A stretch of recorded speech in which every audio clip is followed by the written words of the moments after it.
Hello दोस्तों, welcome back to my channel. तो दोस्तों, इस वाली वीडियो में हम बात करेंगे कि अगर आपको टीसीएस में एज अ फ्रेशर सिलेक्शन लेना है तो कौन कौन सी एलिजिबिलिटी क्राइटेरिया है इंपॉर्टेंट।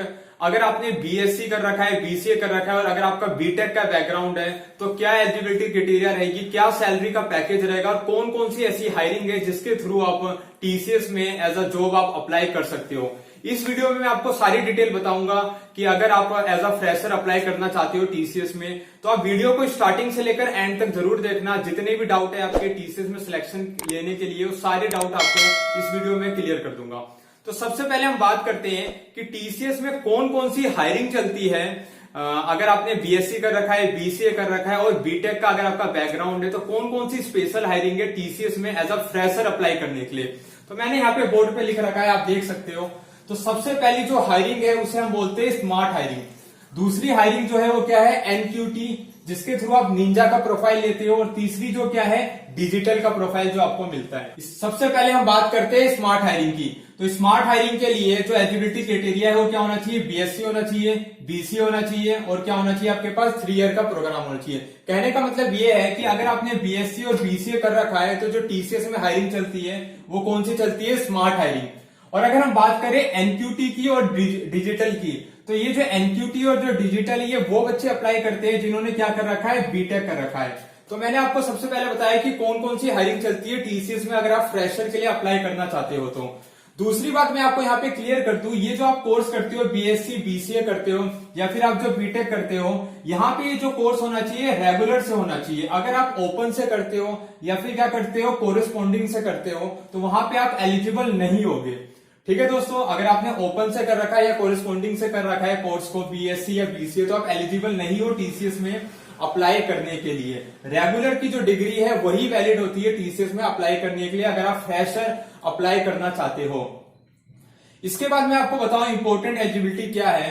अगर आप बीसीए हो, बीएससी का बैकग्राउंड है या फिर आपका बीटेक का बैकग्राउंड है, दोनों ही कोर्सेज में एक इंपॉर्टेंट एलिजिबिलिटी क्राइटेरिया होता है कि आपका जो 10th है, आपके पास जो 12th है और आपके पास जो ग्रेजुएशन है, ठीक है, इन तीनों में जो आपकी परसेंटेज होनी चाहिए वो 60% होनी चाहिए और इससे क्या होनी चाहिए, अबव होनी चाहिए।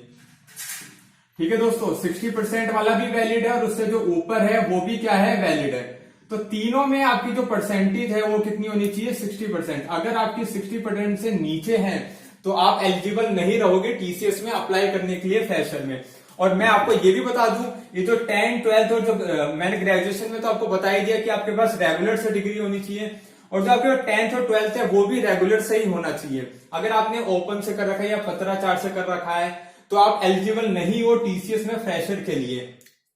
तो अब हम बात कर लेते हैं कि जो पेपर का पैटर्न है, आप चाहे स्मार्ट हायरिंग का हो, चाहे एनक्यूटी हो, चाहे डिजिटल को, तीनों में जो पेपर का पैटर्न होता है वो सेम ही होता है लगभग, लेकिन जो डिफिकल्टी लेवल है वो चेंज होता जाता है। जैसे अगर आप स्मार्ट हायरिंग से एनक्यूटी में जाओगे तो डिफिकल्टी लेवल थोड़ा चेंज हो जाएगा, बढ़ जाएगा मतलब। और एनक्यूटी से अगर आप डिजिटल में जाते हो तो डिफिकल्टी लेवल क्या हो जाता है, और थोड़ा इंक्रीज हो जाता है। तो पेपर पैटर्न जो होता है आपका, इसमें क्या क्या आएगा, आपका रीजनिंग एबिलिटी के क्वेश्चन होते हैं, वर्बल एबिलिटी के क्वेश्चन होते हैं, थोड़े इंग्लिश के क्वेश्चन हो गए, और यहाँ पे क्या है, क्वांटिटेटिव एप्टीट्यूड, जो मैथ के जो क्वेश्चन होते हैं जैसे एसएससी, बैंकिंग, सीजीएल के जो क्वेश्चंस होते हैं, जो पेपर अगर आपने देखा है तो वैसे टाइप के क्वेश्चंस यहाँ पे पूछे जाते हैं। और फिर बाद में एक सेक्शन आपको देखने का मिलेगा प्रोग्रामिंग का, जिसमें एमसीक्यू भी होते हैं। और अगर आप डिजिटल और में जाते हैं तो आपके पास क्या होता है, कोडिंग का सेक्शन होता है जहां पे आपको टेस्ट केसेस पास करने पड़ते हैं और ज्यादातर ये किसमें होते हैं, सी++ में होते हैं। इसी के साथ अगर आप जैसे डिजिटल और एनक्यूटी के लिए तैयारी कर रहे हो तो मैं तो आपको बोलूंगा जो डाटा स्ट्रक्चर है, ठीक है, डाटा स्ट्रक्चर और एल्गोरिथम है, ये आपको जरूर पढ़ना चाहिए। तभी आप अच्छे से जो इंटरव्यू है और जो आपका जो पेपर का पैटर्न है, जो ऑनलाइन जो टेस्ट होता है उसको अच्छे से क्लियर कर सकते हो। तो लगभग जो पेपर का पैटर्न है, मैंने आपको पहले ही बोला कि तीनों में सेम ही रहता है। जो रीजनिंग है, वर्बल एबिलिटी है, मैथ का जो क्वांटिटेटिव एप्टीट्यूड है, प्रोग्रामिंग, एमसीक्यू और जो कोडिंग के क्वेश्चंस होते हैं, और साथ में आप डाटा स्ट्रक्चर और जो एल्गो के क्वेश्चन है वो जरूर करके जाओ, तभी जाके आपको फायदा होगा। ये जो है ये आप ऑफ कैंपस भी अप्लाई कर सकते हो और किसी किसी जो कैंपस है उसमें आपको ऑन कैंपस डिजिटल का एग्जाम और एनक्यूटी का एग्जाम देखने को मिल जाएगा। अब हम बात कर लेते हैं तीसरी चीज, जो क्या है, सैलरी के बारे में। तो दोस्तों अब मैं आपको यहाँ पे बता दूं कि जो सैलरी है वो चेंज होती जाती है। जैसे आपने स्मार्ट हायरिंग है, एनक्यूटी है और क्या है, डिजिटल है। अगर आप स्मार्ट हायरिंग से एनक्यूटी में जाते हो तो सैलरी आपकी थोड़ी इंक्रीज होती है। मतलब कहने का मतलब ये है कि जो 4 ईयर के जो प्रोग्राम है बीटेक वाले, उनकी जो सैलरी होती है 3 ईयर के प्रोग्राम से क्या होती है, थोड़ी ज्यादा होती है। तो स्मार्ट हायरिंग की आप बोल सकते हो सबसे कम, उससे ज्यादा होगी एनक्यूटी की, फिर क्या होती है, डिजिटल की होती है। इससे पहले मैं आपको एक चीज बता दूं कि आपने ये जो ऑनलाइन पेपर होता है ये क्रैक कर दिया है और आपने इसका आपके पास रिजल्ट आ जाता है ईमेल के थ्रू। इसके बाद आपको डेट दी जाती है किसके लिए, इंटरव्यू के लिए। इंटरव्यू के लिए जहां पे भी आपको डेट दी जाएगी वहां पे जाके आप जो इंटरव्यू दोगे, टेक्निकल सेशन दोगे, ठीक है, पीआई दोगे, पर्सनल इंटरव्यू दोगे और एक ग्रुप डिस्कशन भी होता है जो आप किसमें दे सकते हो, डिजिटल वाले में देख सकते हो। मैनेजरियल जो राउंड होता है वो भी एनक्यूटी और डिजिटल में होता है। और यहाँ पे जो स्मार्ट हायरिंग है इसमें क्या होगा, आपका एक टेक्निकल राउंड होगा और क्या होगा, जो पर्सनल इंटरव्यू है सिर्फ वही होता है। तो दोस्तों अगर आपने ये ऑनलाइन एग्जाम क्लियर कर दिया है तो आपको ईमेल आता है इंटरव्यू के लिए, वहां पे आप जाते हो, इंटरव्यू क्रैक करते हो तो 2 हफ्ते के अंदर आपको इंटरव्यू का रिजल्ट मिल जाता है। और वो आपने क्रैक कर दिया तो आपकी जो ऑनबोर्डिंग होती है उसके लिए आपको सबसे पहले ऑफर लेटर मिलता है। ऑफर लेटर के कुछ दिनों बाद आपको क्या मिलता है, ज्वाइनिंग लेटर। अगर आपने ऑफर लेटर को एक्सेप्ट नहीं करा है तो आपको ज्वाइनिंग लेटर नहीं मिलेगा। ज्वाइनिंग लेटर में आपको जो डेट दे रखी होती है ज्वाइनिंग की, उससे पहले आपको डॉक्यूमेंट्स अपलोड करने पड़ते हैं। बीजीसी का जो पोर्टल है, जो टीसीएस का नेक्स्ट पोर्टल है, वहां पे बैकग्राउंड चेक करने के लिए आपको बहुत सारे डॉक्यूमेंट अपलोड करने पड़ते हैं। ये सारे जो प्रोसेस है तभी होएगा जब आपने जो ऑनलाइन राउंड है और जो आपने जो टेक्निकल जो इंटरव्यू होता है और जो वहां पे जो इंटरव्यू के लिए आपको बुलाया जाता है जिसमें जितने भी राउंड होते हैं वो अगर आपने अच्छे से क्लियर कर दिए हैं तो।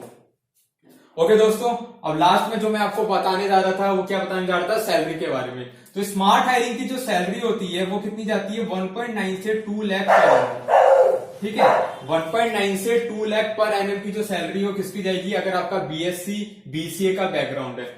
एनक्यूटी और डिजिटल के बारे में देख लेते हैं। तो एनक्यूटी की जो सैलरी जाती है वो जाती है 3.4 से 3.5 लाख पर एनम। ठीक है, 3.4 से 3.5 लाख पर एनम। और जो डिजिटल की सैलरी है वो काफी ज्यादा होती है अगर आप एनक्यूटी से कंपेयर करो, और इससे तो ज्यादा होएगी स्मार्ट हायरिंग से। तो इसकी जो सैलरी जाती है वो 7 लाख पर एनम जाती है। तो आप सोच रहे होंगे कि जो बीएससी और जो बीसीए उसकी सैलरी तो काफी कम है और जो ये एनक्यूटी और जो डिजिटल की है वो क्या है। वैसे मैं आपको बता दूं, जो बीटेक का बैकग्राउंड है, किसी का भी इंजीनियरिंग का बैकग्राउंड है, तो जो नॉर्मल सैलरी वो इतनी जाती है 3.5 लाख पर एनम। लेकिन जो टीसीएस है वो कोड बीटा से भी सिलेक्शन करती है डिजिटल के लिए, और जो आपने एनक्यूटी पास कर लिया तो उसके बाद आप डिजिटल के लिए भी क्वेश्चन कर सकते हो और अप्लाई कर सकते हो, जिसमें आपको सैलरी कितनी मिल जाएगी, 7 लाख पर एनम।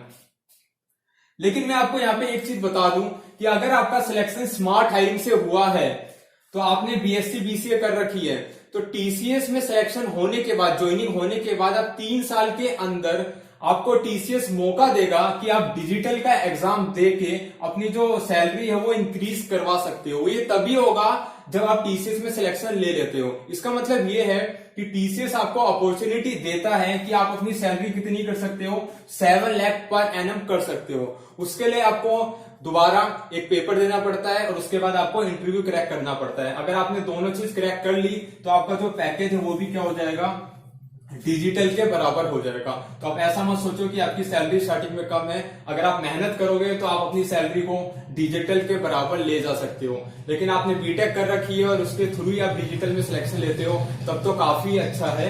ओके दोस्तों, आई होप कि आपको बहुत सारी चीजें इससे समझ में आई होगी। अगर आपके कोई भी डाउट्स है तो कमेंट सेक्शन में जरूर लिखना, मैं कोशिश करूंगा वहां पे आपको रिप्लाई करने की, या फिर नई वीडियो आपके साथ मैं बना दूंगा अगर जो भी आपके डाउट है। ओके दोस्तों, मिलते हैं अब एक नेक्स्ट वीडियो में। Thank you for watching my video.